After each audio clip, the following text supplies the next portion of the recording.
Assalamualaikum warahmatullahi wabarakatuh. Welcome back to my YouTube channel. Di video kali ini saya akan kembali membahas soal dari LKS Intan Pariwara, tepatnya pembahasan soal akhir semester kelas 12 untuk semester 1 ini. Nah, sebelumnya saya sudah bahas beberapa soal. Untuk linknya adik-adik silakan lihat aja di kolom deskripsi. Oke, kemarin saya udah sampai ke pembahasan soal nomor 22 kalau nggak salah. Jadi pada video kali ini saya akan mulai ke pembahasan soal nomor 23. Oke, langsung aja kita bahas soalnya. Perhatikan rangkaian berikut. Jika nilai impedansi pada rangkaian adalah 50 ohm, impedansi itu dia dilambangkan dengan Z. Tegangan listrik pada ujung-ujung resistor berapa? Nah, untuk menghitung nilai dari tegangan pada ujung resistor, kita bisa menggunakan persamaan dari VR sama dengan I dikali R. Nah, karena dia berupa rangkaian seri, ya berarti nanti arus yang mengalir pada setiap komponen listrik ini dia bakalan sama. Sehingga nanti kita harus menghitung terlebih dahulu berapa nilai dari I. Nah, untuk nilai R-nya sendiri ini sudah ada di soal ya, yaitu sebesar 40 ohm. Kemudian ini ada induktor dengan nilai L sebesar 2 Henry. Dan terakhir ada kapasitor yang sebesar C ya ini ya. Gak tahu nih berapa C, ini kapasitornya. Kemudian ini adalah sumber tegangan bolak-baliknya yaitu 200 volt.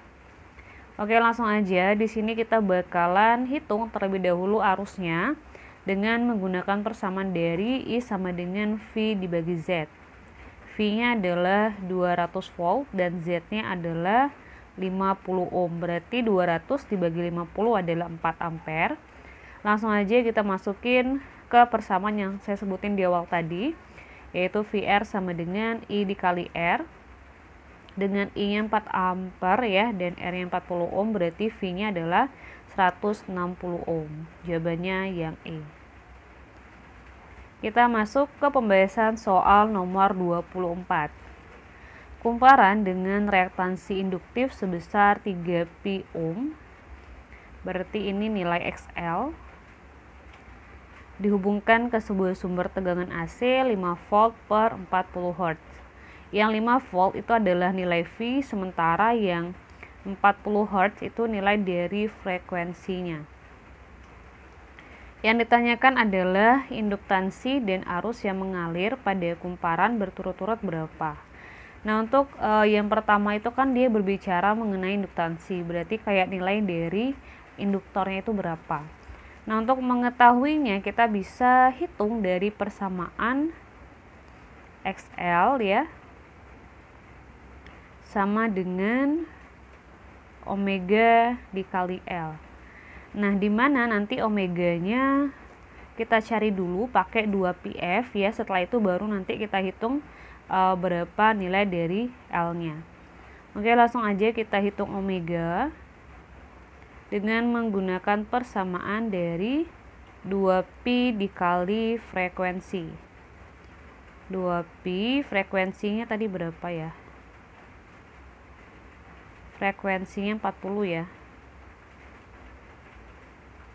Berarti omeganya adalah 80pi radian per sekon. Radian per sekon. Nah, setelah kita dapat omeganya, langsung aja pakai persamaan yang tadi. XL-nya kan omega dikali L ya. Berarti L itu adalah XL dibagi omega. Nah, XL-nya adalah 3pi. Kemudian omeganya tadi nilainya adalah 80pi. Nah, kamu langsung aja bagi 3 dengan 80, hasilnya adalah 0,0375. 0,0 Oke, sorry ini agak susah. 375 Henry. Pi-nya karena ini bisa dicoret jadinya hilang. Berarti dapat nilainya L-nya 0,037 juga boleh ya kalau kita sesuaikan dengan optionnya. Kemudian kita bakalan hitung nilai arus. Nah, di sini kita pakai persamaan V dibagi XL dengan V-nya 5 volt dan XL-nya 3P, ya 3P ohm. Kemudian nanti 3P-nya ini kamu kalikan dengan 3-nya kamu kalikan dengan 3,14. Ntar dapetnya itu adalah 9,42. So nanti kamu bagi aja 5 dengan 9,42. Ntar dapat hasilnya 0,53 ampere. Jadi jawabannya yang A. Kita masuk ke pembahasan soal nomor 25.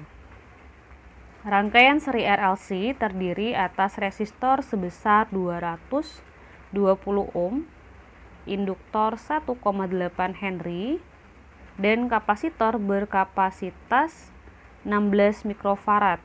Berarti ini setara dengan 16 dikali 10 min 6 farad. Dihubungkan dengan tegangannya 4 volt dan frekuensi angular atau omeganya sebesar 220 radian per sekon. Yang ditanyakan kuat arus yang melewati induktor berapa? I-nya berapa nih?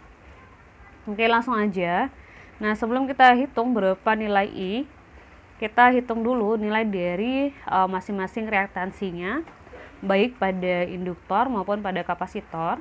Nah, untuk pada induktor kita gunakan persamaan XL sama dengan omega dikali L, dengan omeganya 220 dan L-nya 1,8.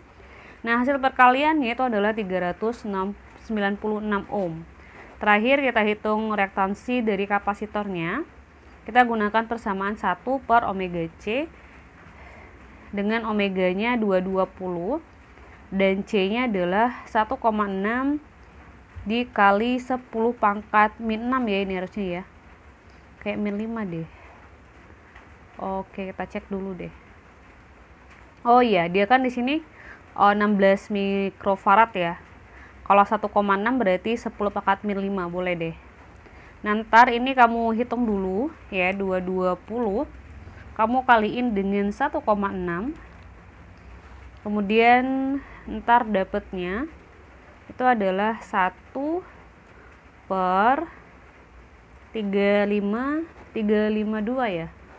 Ya, 352 dikali 10 min 5. Setelahnya satunya kamu bagi dengan 352, ntar dapatnya adalah 2,8409 ya, dikali 10 min 3. Nah, 10 min 5 nya naik ke atas, ntar jadinya 10 pangkat 5. Ini dikaliin, dapatnya itu adalah 100, artinya 2,8409 dikali 100 adalah 284,09. Nah, setelah kita dapetin nih nilai dari XC, kita bakalan hitung nilai dari impedansinya atau nilai dari hambatan total pada rangkaian RLC-nya. Di sini kita gunain persamaan dari akar R kuadrat ditambah XL dikurang XC kuadrat. Kemudian tinggal kamu masukin aja R-nya 210, XL-nya 396 dan XC-nya 284,09. Kemudian yang ini kamu kurangin dulu ya, 396 dengan 284,09, terdapatnya 111,91. Kemudian masing-masingnya kamu kuadratin, terdapatnya yang 210 segini, kemudian yang 111,91 dapatnya segini. Terakhir tinggal dijumlahin dan diakarin. Nah, ini kamu bisa akarin pakai kalkulator aja. Ntar dapatnya adalah 237,95 ohm. Setelah dapetin nilai dari Z, barulah kita masuk ke persamaan yang terakhir, yaitu persamaan dari arus. I sama dengan V dibagi dengan Z. V-nya adalah 4 volt dan Z-nya adalah 237,95. Nah, hasil dari pembagiannya itu adalah 0,02 ampere. Artinya arus yang mengalir sebesar 0,02 ampere. Oke, kita lanjut ke pembahasan soal nomor 26. Satelit dapat mendeteksi kebakaran hutan berdasarkan, nah jadi perlu saya jelasin dulu ya adik-adik bahwasanya apabila suatu benda itu dipanaskan, maka dia akan memancarkan sinar inframerah. Nah, di mana nanti sinar inframerah yang dipancarkan itu tergantung dari suhu benda dan warna bendanya. Nah, akibat dari sinar inframerah yang muncul inilah yang terdeteksi oleh satelit. Nah, sehingga nanti si satelitnya itu dia bakalan tahu di mana wilayah yang terjadi kebakaran hutan. Jadi, jawaban yang tepat itu adalah yang A. Kita lanjut ke pembahasan soal nomor 27. Ini terlalu kecil ya, saya besarin dulu deh. Perhatikan akibat yang ditimbulkan karena penggunaan gelombang elektromagnetik secara berlebihan berikut. Penggunaan sinar X yang berlebihan mengakibatkan peristiwa yang ditunjukkan oleh nomor berapa. Yang pertama, regenerasi sel dalam tubuh. Oh, ini salah ya. Kemudian kulit menjadi merah dan berbisul. Oke, benar. Kemudian menyebabkan kerotokan rambut, ini juga benar. Yang keempat, perubahan struktur genetik suatu sel, ini juga benar. Merusak kolagen dan jaringan elastin. Nah, ini salah nih. Ya, berarti jawaban yang tepat itu adalah yang 2, 3, 4 itu yang D. Kita lanjut nomor 28.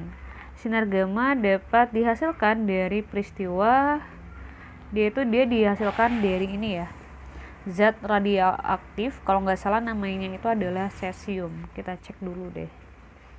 Oh, ini bukan yang A, yang B atom tembaki. Oh, yang D ya, berarti radiasi dari zat radioaktif seperti cesium.